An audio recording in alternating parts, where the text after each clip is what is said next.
So, this is kind of an update of what's been cooking in my mind and to bring some of you who may not already know up to speed. Um, my plan is to get my story told through a book. And my plan currently is to break it into three different books. The first one to have all the trauma and whatnot. It's really going to be the He Loves Me Not series. The second book will be based on the failed suicides. And the third one will be all the miracles that I've experienced, including the story of the accident.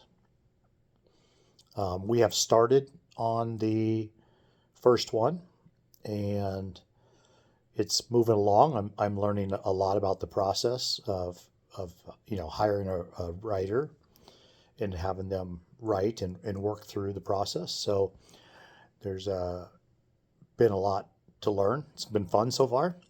I'm sure I won't say that by the end. The There's a couple of things that I realized when doing this, preparing it for the videos, thinking about it, talking about the book, sharing it. And I think if I stay in the He Loves Me Not series, the thing that was the hardest wasn't really the abuse. Um, I think I think a person can almost deal with the abuse. I don't know. That's probably wrong to say, but what was the bigger issue was love and trying to navigate that and trying to make sense of love, which I think is very much a basic, human need, I would say, right up there with food and water, quite honestly.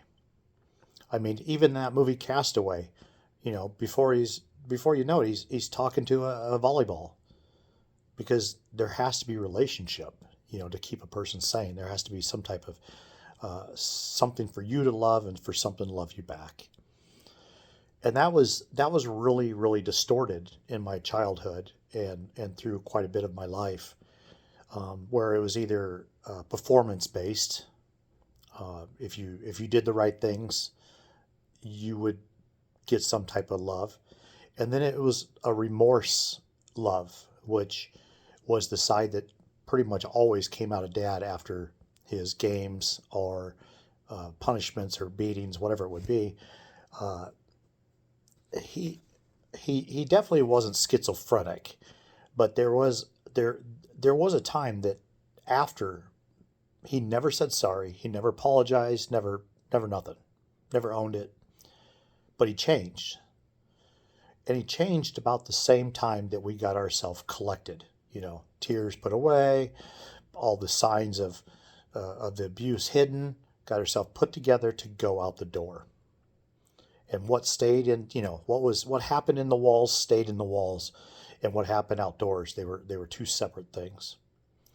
But that little time period between getting yourself together and then asking and being allowed to go outside and going out that door, that very short time period, there's what I call like a remorse love. I don't even think it was intentional. I don't know that he even knew he was doing it, but it was there. There was just a glimpse.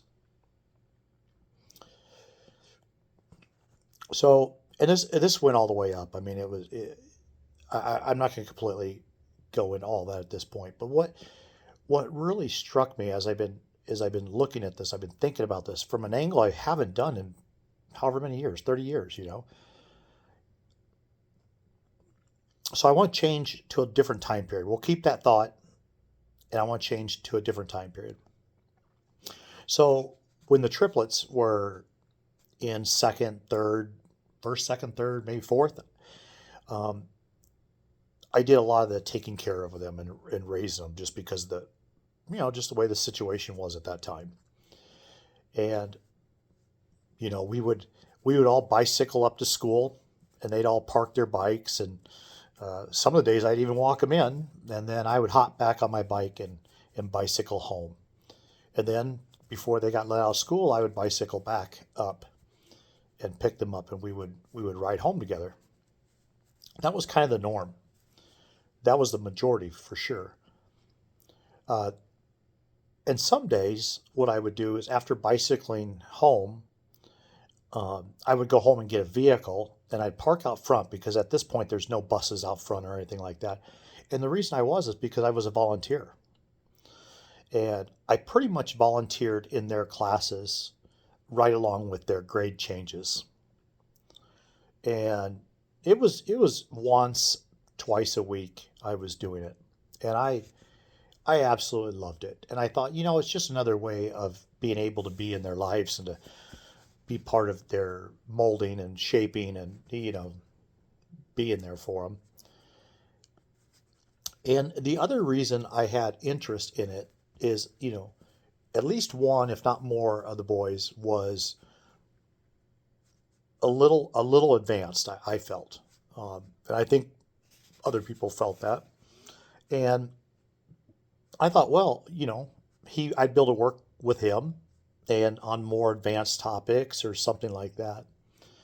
And that never really happened. What really happened for the majority of it is I ended up working with kind of the same group of kids every week. Every week. And the gist of it, what I was doing was basically helping them get their homework done that they didn't do at home. I was a reading partner with them same kids. I was teaching them the first 100 words and then the 200 words for their vocabulary. We were going through, I'd be testing, but I was always working with the same group of kids, and I loved it. They absolutely loved me, which it's a good feeling. They just Mr. Chapman, Mr. Chapman, when I'd show up and I'm like, oh, you're being disruptive to the class, just chill, and most often, many of them would run up to me and hug me. And yeah, it felt really good to feel like you were making a difference. And I know I was making a difference. You could see it. You could, as we were going on, you could see it. But there was part of me that looked at the fact that here I am working with the needier children, and yet even through all my efforts, this child that I felt was very much gifted and either needed to advance a grade or just be stimulated, um, that wasn't happening. That just really, no matter how much I wanted it and talked about it, it just wasn't happening. And if I'm being real honest, it kind of pissed me off, because here I'm pouring into students that their parents don't even care. They're not making sure their homework's done. They're not being able to read. And I get it. I definitely have different eyes now than I did then, because I started to kind of obsess on the fact that, you know, what I felt was best for my child wasn't happening. And it looked like all the attention, including inside the classroom, was being put on this bottom group of kids, trying to bring them up to speed, which was even more stunting the, top performers, if you will. It was stunting their growth even inside their own classroom. And I eventually let it get to me. And I don't know if I did it a couple years or 3 years, but I finally quit doing it. I got off the rotation and backed out, and that was the reason. Uh, Definitely not the right reason. And so as I'm getting ready, I'm doing these videos and I'm really thinking this out in a way that I have not processed before. And I'm looking at the fact of this love issue. So I want you to hold those two stories, and I'm going to go to a third story. And you're going to see how this comes together. So we were coming home from Wisconsin this last weekend, and I'm sharing with my wife about the books and the the just my whole plan of what I'm doing and all this. And she didn't cut me off and say it, but she waited and she said something to the effect, do you think there'll ever be a day where this isn't all you think about, or something like that? But she didn't say that, but it was the gist. Let's put it this way, that's what I heard. And to be quite honestly, it absolutely pissed me off. It really, really did. Um, and I thought of what I wanted to say, and I didn't say it. And I was trying my hardest that my face would not show my, I guess, anger in the moment. Um, and I'll tell you what I wanted to say back to her, which is completely fair and reasonable, which is there ever going to be a day where all I hear about is your work? Yeah, it, how, you know, I didn't say that, and I don't ever want her to stop sharing that. But that's what that question to me made me feel like in the moment. I was a good husband and I didn't say that. But I think the next part is the important part. And I told her, I said, I don't think so. I don't think it will ever, ever not be a thing in my life. And I told her why. I said, all the research, all the data, everything that I've seen says that when those type of actions happen at a specific time period in a child's life,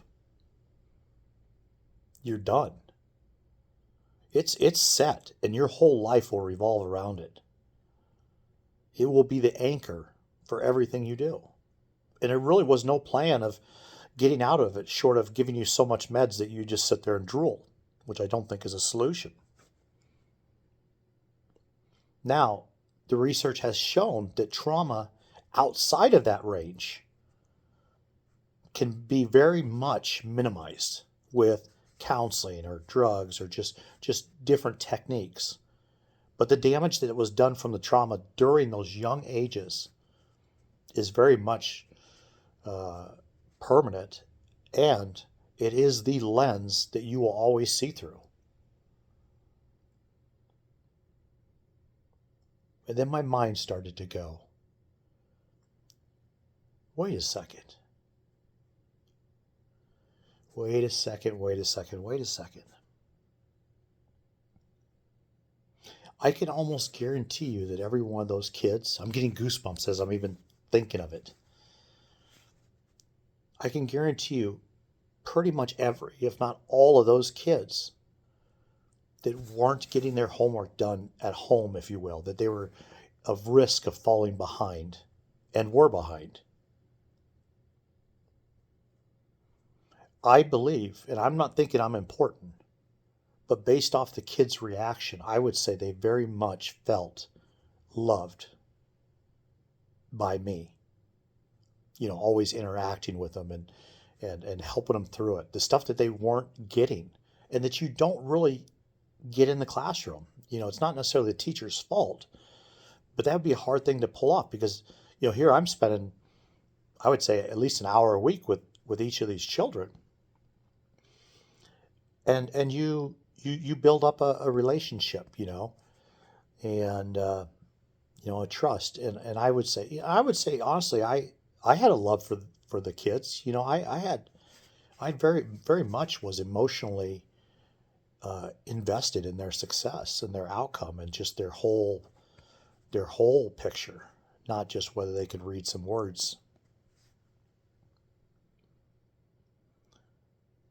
And it just really really made me think, what if what if that for those individuals during those time periods helped offset maybe love that they weren't receiving at home or from anyone, or maybe it was unhealthy love or disgusting love or just whatever you can imagine, earned remorse love.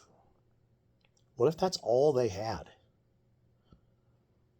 and they didn't have someone in their life that was consistent and there for them and on their team and encouraging them, that cared about them. It's making me realize that maybe I was doing more than I realized I was doing. And that I was putting too much emphasis on the leaders of the pack being able to run faster. The same kids that probably were being loved at home and nurtured and cared about. And I was just thinking, what if I could get in at that time period in their life and be a part of their life? Let them feel that somebody loves and cares about them, is invested in them. Could it offset whatever's going on maybe at home?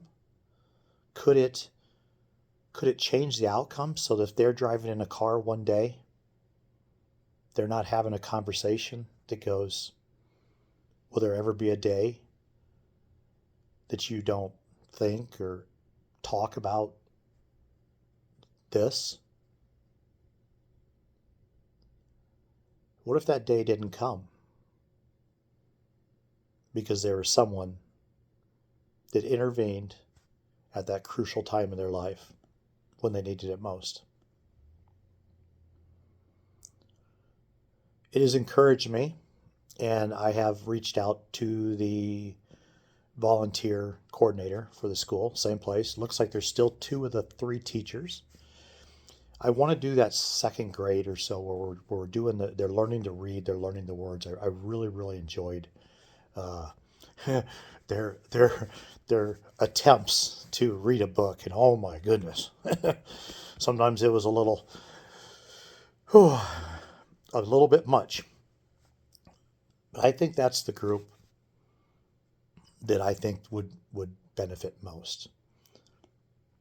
And so that's my plan. I'm not going to go crazy with it. I'm going to just do a day a week for a couple, 2 or 3 hours in the morning. And I think that's where I'm kind of being called to be right here at this time period in life. And, the book, the ghostwriters for the book, they're asking things like, well, who is your target audience? Who are you trying to reach? And what are you expecting this to do? What kind of financial return are you thinking? And the answer to the last one has been none. I'm expecting this to be a cash in and no cash out type of arrangement. But I want to say, I kind of hope there's cash back. And here's the reason. That means people are buying and reading the book, that it is reaching people.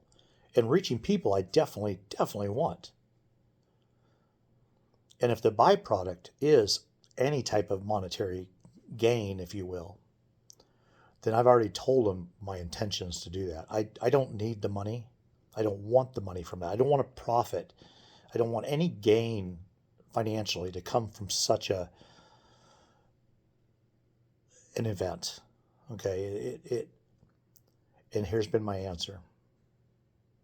Of the net profits, if there is any, I'm not getting super excited, but if they do, and I think they could, I'm hoping and I'm wishing, and I'm thinking God will want this to be told if it can heal and help other people. Then if that's what happens, the money that's coming in, I've already pretty much pledged it.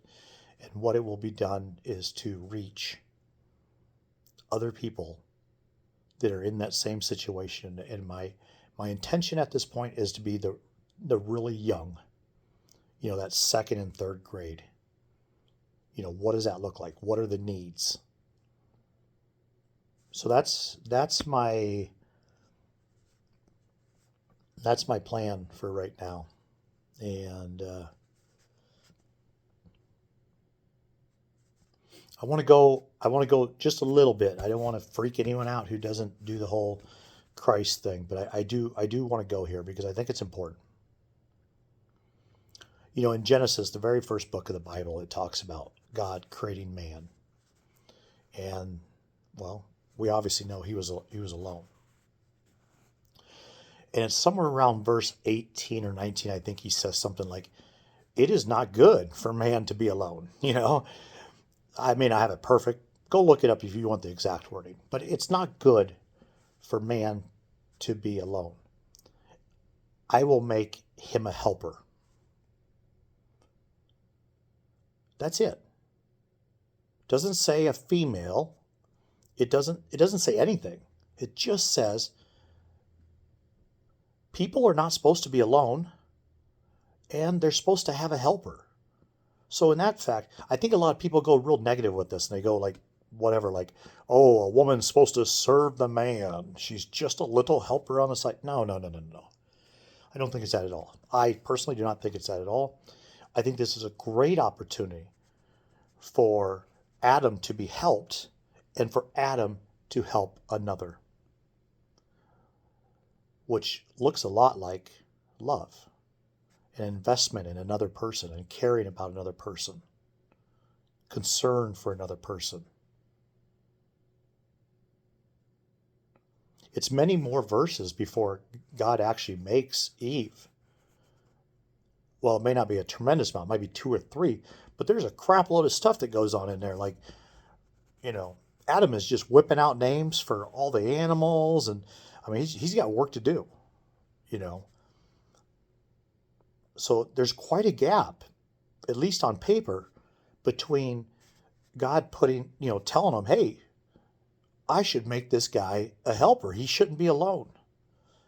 And him putting him to sleep, taking a rib and making Eve. Well, of course, you know, shortly after it talks about, this is that verse where a man and woman will leave their, you know, leave their family or whatever and cleave, or I think it is, onto one another. Once again, love. A love for somebody else.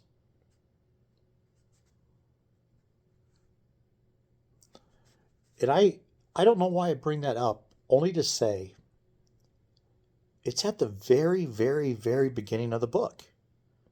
It says we're not supposed to be alone. We need helpers. We need someone to help us, and we should help others. I think that's got really lost lately. Even if you don't believe the whole book, that seems like a really great concept, a really great idea. Nothing wrong with it. But we're in such a dog eats dog world, you know, where it's all about us and, you know, us, us, us. What can I get? What can I get?